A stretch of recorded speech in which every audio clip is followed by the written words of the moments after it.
नमस्कार साथियों, स्वागत है आपका आज के इस वीडियो में। फाइनेंशियल फ्रीडम कैसे पाएं, आर्थिक आज़ादी की इस यात्रा में आपका स्वागत है। आज का वीडियो उन शासकीय कर्मचारियों के लिए है जो एनपीएस न्यू पेंशन स्कीम के अंतर्गत आते हैं और उनका जो कटौता होता है वो एनपीएस के खाते में जमा होता है। ऐसे कर्मचारियों के लिए ये बहुत ही अच्छा वीडियो होगा। अभी गवर्नमेंट से ये निर्देश हुए हैं कि कर्मचारी अपने मन से एनपीएस का फंड मैनेजर चुन सकता है। तो हम इस वीडियो में बात करेंगे कि हमको फंड मैनेजर बदलना चाहिए या नहीं बदलना चाहिए, और बदलना है तो कैसे बदलना है, क्यों बदलना है, ये सब जानने के लिए आप इस वीडियो में बने रहें। लेकिन उससे पहले मेरा एक निवेदन, कृपया चैनल को सब्सक्राइब जरूर कर दीजिए और नोटिफिकेशन को ऑन कर दीजिए, जिससे मेरे ऐसे ही वीडियो जिसमें मैं अपने पैसे को कैसे ग्रोथ करें, सही जगह पर कैसे इन्वेस्ट करें, इसके वीडियो आते रहते हैं। और मेरे वीडियो सिर्फ एजुकेशनल पर्पज़ से होते हैं। मैं किसी को भी कुछ खरीदने, बेचने, कहीं इन्वेस्ट करने की सलाह नहीं देता। मैं सिर्फ अपना अनुभव शेयर करता हूँ आपके साथ। अभी हम इस वीडियो पर आएँ उससे पहले मैं आपसे ये कहूँगा कि बहुत से कर्मचारी ऐसे हैं जो किन्हीं कारणों से जानते ही नहीं कि हमारा पैसा कहाँ लग रहा है, उसका क्या होगा, कितना जमा हो रहा है। मोबाइल तो वो दिन भर चलाते हैं, लेकिन इन चीज़ों के बारे में उनको अभी भी पता नहीं है। और मुझे लगता है कि सबको पता होना चाहिए, क्योंकि ये कोई थोड़ा सा पैसा नहीं है, छोटी सी बात नहीं है। ये हमारे बुढ़ापे का सहारा है, हमारा मान है, सम्मान है, हमारी पेंशन की बात है, हमारे पैसे की बात है। पर अपनी नौकरी के 25 साल 30 साल जो हमने यहाँ बिताए, उसमें जो हमारी कटौती हुई है, उस पैसों की बात है, उसकी सुरक्षा की बात है, उसके ग्रोथ की बात है। म्यूचुअल फंड में ये पैसा जाता है, शेयर मार्केट, म्यूचुअल फंड, यहीं पर ये पैसा लगता है। हम अभी तक सिर्फ पोस्ट ऑफिस, बीमा, बैंक, एफडी, इसके सिवा बहुत सारे लोग और कुछ दूसरे ऑप्शन नहीं जानते। बहुत सारे ऑप्शन हैं जिसके लिए आप अगर हमारे वीडियो को देखेंगे तो भी आपको काफ़ी कुछ जानकारी मिल जाएगी। तो चलिए शुरू करते हैं आज के इस वीडियो का। तो देखिए, ये वीडियो मैंने जैसे कहा कि उन कर्मचारियों के लिए है जो एनपीएस न्यू पेंशन स्कीम के अंतर्गत आते हैं।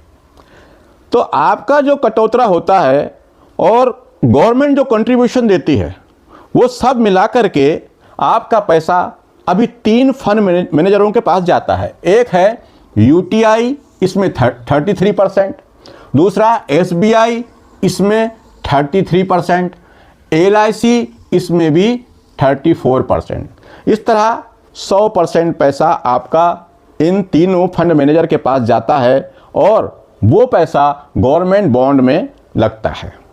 लेकिन गवर्नमेंट ने ये क्यों किया कि आप अपना फंड मैनेजर बदल सकते हैं? उन्होंने देखा कि इसे सरकारी कर्मचारी खुश नहीं हैं इसके रिटर्न से, क्योंकि इसका रिटर्न बैंक, पोस्ट ऑफिस से थोड़ा सा ही ज़्यादा है। और यहाँ पर फोर्सफुली, ज़बरदस्ती आपसे वहाँ पर 60 साल रिटायरमेंट तक आपको बने रहने के लिए कहा जाता है। और जब इतना लंबा समय हमको वहाँ बने रहना है, हमारी मजबूरी है, तो हम क्यों ना ये जो ऑप्शन हमको गवर्नमेंट ने दिया है इसको समझें और अपने पैसे को सही जगह पर ग्रोथ करने के लिए लगाएं। तो देखिए, अब हम बात करते हैं गवर्नमेंट बॉन्ड, कॉरपोरेट बॉन्ड और इक्विटी। ये 3 चीज़ें क्या होती है? देखिए, सबसे पहले कॉरपोरेट बॉन्ड, यानी ये जो प्राइवेट सेक्टर की कंपनियां हैं उसके बॉन्ड होते हैं। गवर्नमेंट बॉन्ड जो गवर्नमेंट सेक्टर की कंपनियां होती हैं उसके बॉन्ड होते हैं। और ये इक्विटी। अब इक्विटी की बात करें तो इक्विटी मतलब शेयर। यहाँ पर हम जब पैसा लगाते हैं तो हम यहाँ पे किसी कंपनी के शेयर खरीदते हैं। अब ये शेयर में कई लोगों को बहुत डर लगता है, जुआ लगता है, सट्टा लगता है। लेकिन दुनिया के जितने समझदार लोग हैं वो अपना इन्वेस्टमेंट इन्हीं के मद में करते, इसी फंड में, शेयर में करते हैं और अपने पैसे को बड़ा करते हैं, बनाते हैं। अभी हम रिटर्न को कंपेयर करके देखते हैं। तो देखिए, हमारा जो अधिकतर फंड है वो गवर्नमेंट बॉन्ड में लगा हुआ है। तो हम उसका रिटर्न देखें पहले।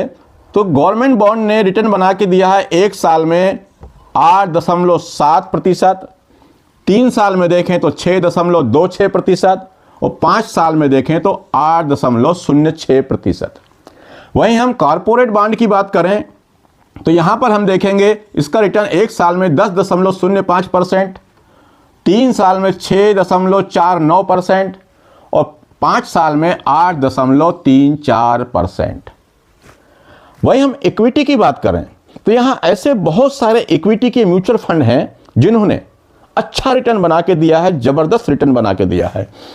जैसे 1 साल में कुछ फंड ने 35% का रिटर्न दिया, 3 साल में 17% का रिटर्न दिया और 5 साल में 16% का रिटर्न।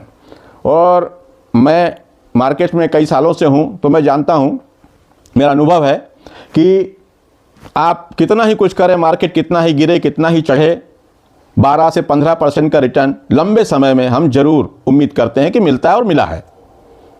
पर मैं किसी को भी फंड चेंज करने की सलाह नहीं दे रहा हूं, अपने विचार, अपनी जानकारी आपको दे रहा हूं। आप अपने विवेक से अगर आपको लगता है कि ये सही है तो आप अपना फंड मैनेजर बदलें, आपको नहीं लगता तो आप ना बदलें, आपका विवेक है। लेकिन इस वीडियो को पूरा ज़रूर देख लें, बहुत ज़रूरी है सब कुछ जानना। तो अब आप देखें, जब हम इनमें लगाते हैं, मान लीजिए आप नौकरी में लगे, तब से आपका गवर्नमेंट वाला पैसा और आपका मिला के मैं कम से कम मान रहा हूँ 14,000 रुपये महीना। अभी 14,000 कट रहा होगा, किसी का तो 20 कट रहा होगा, आगे आपकी नौकरी बढ़ती जाएगी, पेमेंट बढ़ेगी तो ये कटौतरा भी बढ़ता जाएगा। तो अभी तो हम एक नॉर्मल अमाउंट की बात कर रहे हैं। मान लीजिए 14,000 रुपये हर महीने आपके एनपीएस खाते में जमा हो रहा है और वो पैसा 30 वर्ष तक लगातार जमा होता है और उस पर 9% का रिटर्न मिलता है, जो कि मैंने अभी तक एनपीएस खाते में 9% से रिटर्न ज़्यादा नहीं देखा हूं। तो अपन 9% से कैलकुलेट करके देखते हैं तो आपका ये जो पैसा जमा हो रहा है वो बनेगा 2,58,22,637 रुपये। लेकिन अगर हम फंड मैनेजर बदलते हैं तो क्या हो सकता है, क्या संभावना है? तो संभावना यह है कि जैसे हमने यहां देखा 16%, 17%, 35%, हम इतना भी नहीं मानते। हम कंजर्वेटिव होकर के एक डरपोक तरीके से देखें तो हम मानते हैं कि चलो 12% का रिटर्न ही मिलेगा। 12% का रिटर्न से कैलकुलेट करते हैं, 14,000 रुपये की राशि ही लेते हैं, 30 वर्ष तक आपने जमा किया वो भी वैसा ही लेते हैं। तो देखिए 3% में कितना अंतर आता है वो आप देखिए।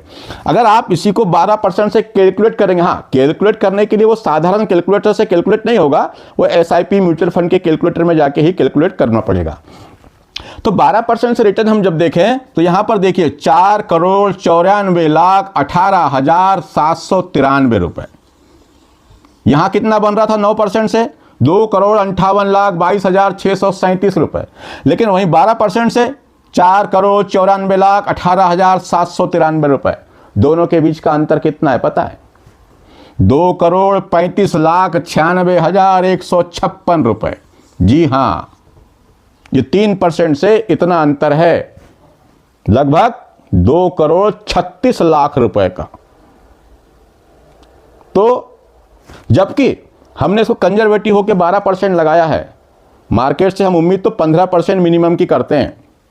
तो सोचिए कि ये अंतर कितना बड़ा होगा। अब क्या होगा?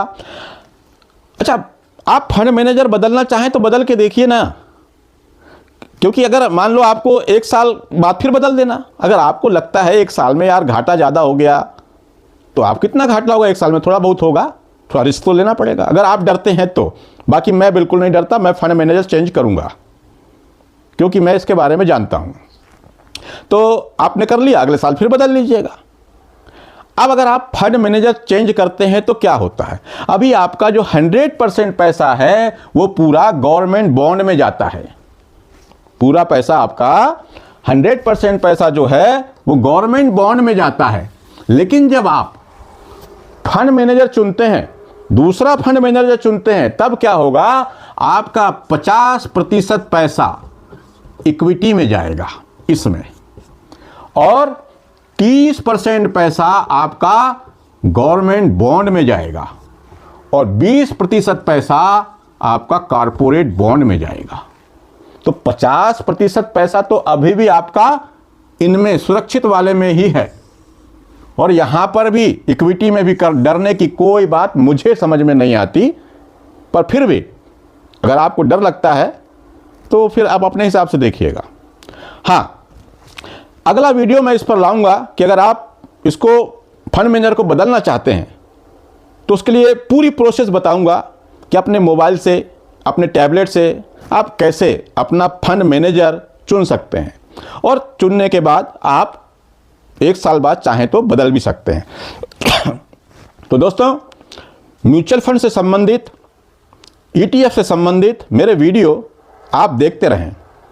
चैनल को सब्सक्राइब कर देंगे, नोटिफिकेशन को ऑन कर देंगे तो आपको ऐसे वीडियो मिलते रहेंगे। कृपया सब्सक्राइब जरूर कर दीजिए। और आपके मन में कोई भी सवाल हो म्यूचुअल फंड से संबंधित, NPS से संबंधित, तो कृपया कमेंट बॉक्स में लिख दीजिए। अगले वीडियो में हम आपके जवाब जरूर देंगे। आज के लिए इतना ही। नमस्कार, जय हिंद, जय भारत।